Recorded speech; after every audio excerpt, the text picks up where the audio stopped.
Hey everybody, welcome back to another edition of Rapid Recap here at Inside Nebraska. Before we get going, I encourage you guys to like this video, subscribe to the Inside Nebraska YouTube channel so you get all of our videos dropped directly into your feed.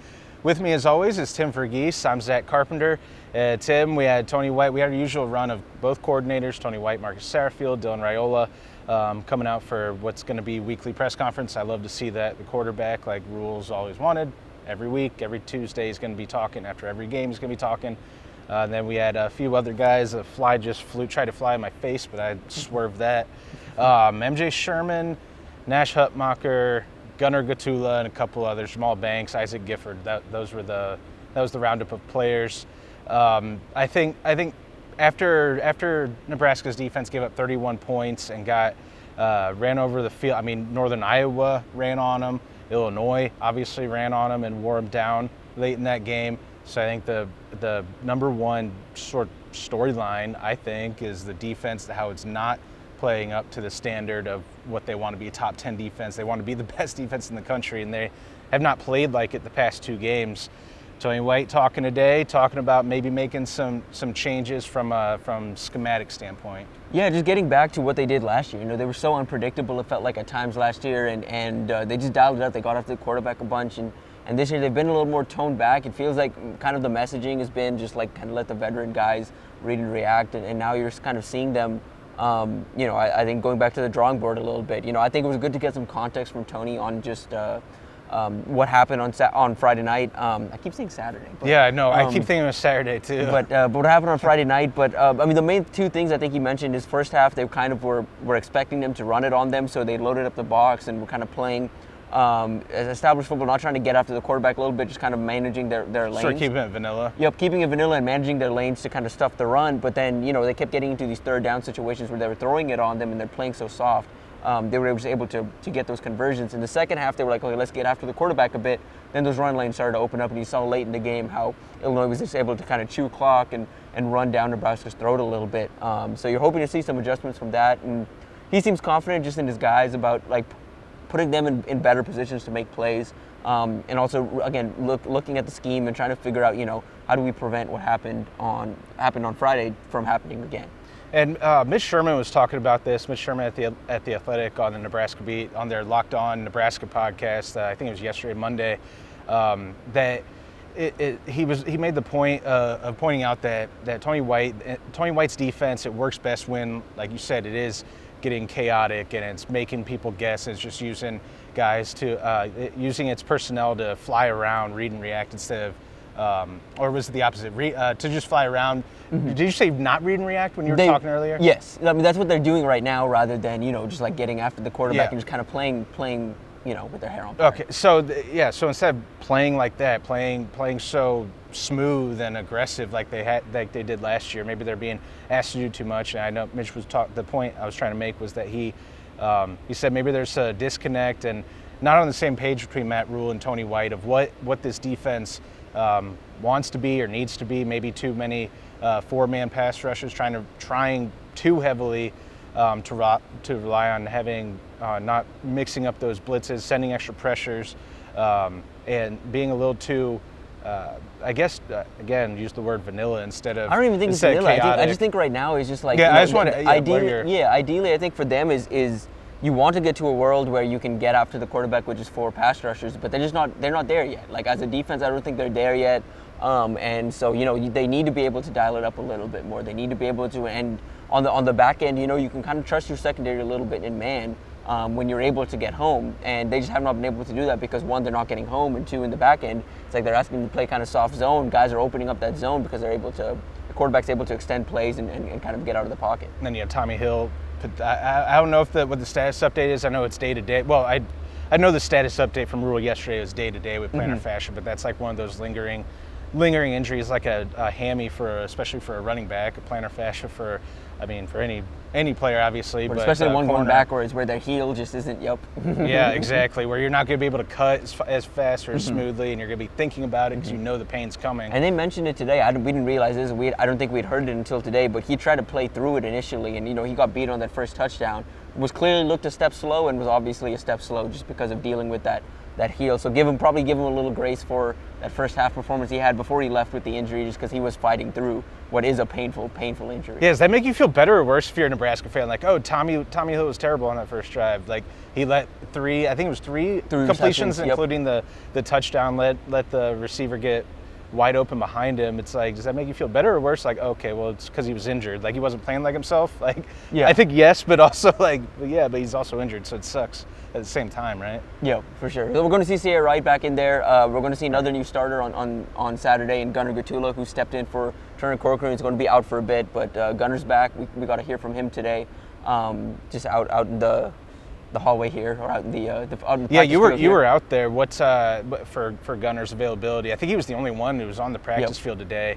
But like you said, he's the third left tackle, number 3 left tackle, because it was Teddy. We all thought it was going to be Teddy Prohaska. Then Turner Corcoran steps in. He gets hurt 4 games into the season, 3 and some change into the season. Now you're starting at left tackle, first career start for former 4-star Lincoln Southeast.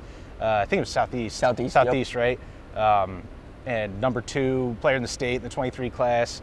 And I just wrote these numbers down. Now I'm forgetting them. But he was one of the top offensive tackle recruits in the country. And now he had even battled some injuries earlier in September, some minor tweaks or nagging things. But I know he's fully healthy now. But what'd you take away from that interview with him? Yeah, I was just kind of talking to him, just like the confidence that the guys kind of have in him. 1, the confidence he has in himself, and 2, kind of mentioned that he's been able to rely on the older guys, Bryce and Turner, even with Turner being injured, rely on those guys for advice. And he felt comfortable stepping in there. Obviously was disappointed in the loss, and Rule even said it yesterday late in that overtime, like they kind of just stunted a little bit on him, and that's just something where he needs a little more help. There's nothing he can really do there. It's a stunt. They should technically shift over to help him out, but they didn't.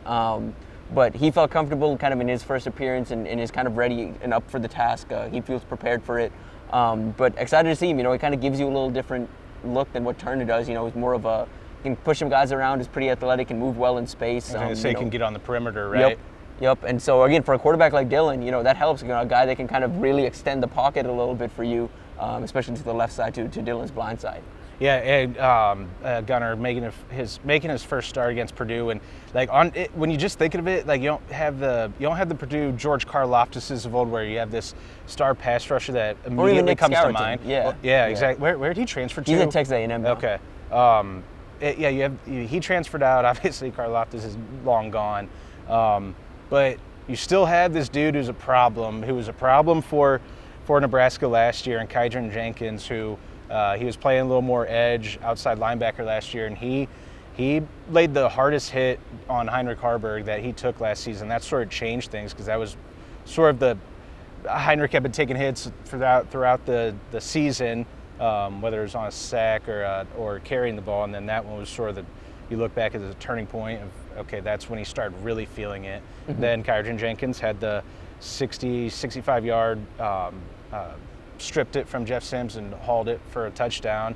He's a problem. He's an excellent defender. He could be. They're moving him around the formation a lot more this year. He could be one of those guys who you want to attack the redshirt freshman making his first career start. I think he's only played in a handful of games, Gottula. So looking ahead to that with Jenkins and this offensive line and Gottula, how they might maybe even help him out. Yeah, this Purdue team, I think, there's, like, especially with the defense, you see an opportunity for Nebraska to kind of get right on both sides of the ball. But if you're looking at one thing to keep an eye on, it's Gunnar Gottula and just that line against what they're going to face. It's not just, it's Will Helt, it's Yanni Karlaftis, George's little brother. They've got Shidasilla, another outside linebacker. They've got a couple guys on the interior. They've got Jeffrey Emba. Like, there's bodies there. There's names that are, guys that have played either elsewhere or were highly touted recruits coming out and have played well this year. Kydron leads the team with 3.5 sacks, but Will Helt's right there with 2.5 through 3 games for them. Those are good numbers, and so they're going to try and get after the quarterback a little bit. They're going to try and make Dylan a little bit uncomfortable. I think Dylan's going to not have an issue throwing the ball downfield, but it's just kind of how much time is he going to have. And on paper, it's going to be a matchup of Nebraska's. You would assume on paper that they're going to try to run the ball down Purdue's throat, because Purdue has the ninth best pass defense in the country, 123.3 yards allowed per game, passing yards allowed per game. That includes Indiana State, which threw for 50 passing yards, so it's like barely even counts, and 104 rushing yards allowed against Indiana State. But against their two FBS opponents, against Notre Dame and Oregon State, they've allowed a combined 703 rushing yards on 101 attempts.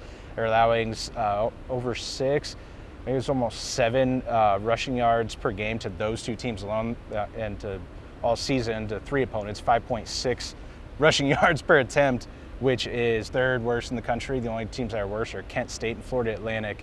So it's like, okay, yeah, you see what on paper is going to be the focus, but obviously Purdue knows their own weaknesses. So I wonder if they try to funnel things and load up the box and say our only chance is to stop you with our pass defense, but at the same time, this is going to be the best quarterback that defense has played all year too. Yep. I'm very interested to see how this matchup works out because, again, on paper, it should be favorable for Nebraska, but we'll just kind of see which team shows up, how they bounce back from Friday's loss, and, again, what adjustments we see defensively, because I think an underrated or an under-talked about part of this game, Purdue's offense, they can move. Like, they can run the ball. They can, I like the quarterback they have, Hudson Card. I covered him back in Texas, transferred from Texas up to Purdue. Another guy that can spread, back and forth, like is a bit of a dual threat, can run on you a little bit, can extend plays a little bit. Maccabee, right? Yep, Maccabee at running back. And then they've got some bodies at receiver. The tight end's the most productive receiver, but they've got some bodies out there and some names, that you might recognize if you follow recruiting, because they've all transferred in for the most part. But it's a fascinating group, and I'm curious to see how Nebraska's defense kind of lives or suits up for the challenge. Yeah, I was going to say how they bounce back against the first road game of the year.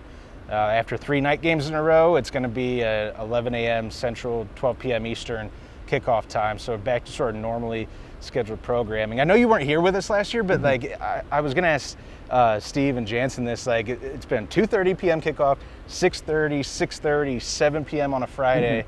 It just feels so weird and disjointed. It hasn't felt like a normal season in any way whatsoever. Then, I mean, Nebraska started off 3-0, so it definitely didn't feel like a normal season in any way. But now we're going to get back to a little bit of a normal slate, even though we're going to be going to West Lafayette, which is a Ross-Ade Stadium. It's like not a house of horrors, but weird field that has caused some problems in the past. Just I think it's like an eerie environment. I don't know why. Maybe it's because the upsets that Purdue's pulled on teams like Ohio State, I think Iowa, like sit in my mind. Yep. But we're gonna get out of here today. We want to just run through it real quick. We have a lot more stuff to talk about on bold predictions. They'll be coming on Thursday. Encourage you guys to check out Tim and Steve's the Nebraska football show tomorrow. They go a lot more in depth about X's and O's from the Illinois game, talking about the Purdue game coming up.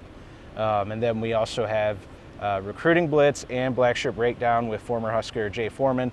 Again, those are all on the Inside Nebraska YouTube channel. Encourage you guys to like this video, subscribe to the Inside Nebraska YouTube channel, get all these videos dropped directly on your feed, and go to InsideNebraska.com. Fantastic site. Got a lot of written coverage on Nebraska, including a deep dive into some numbers. I got curious last night and spent hours researching the traditional numbers for Dylan Raiola and a lot of the advanced metrics. Couldn't stop myself. I was just going to spend 30 minutes on it, and then I just kept going. So encourage you guys to go check that out at InsideNebraska.com. So for Tim Verghese, I'm Zack Carpenter. We'll catch you guys again next time.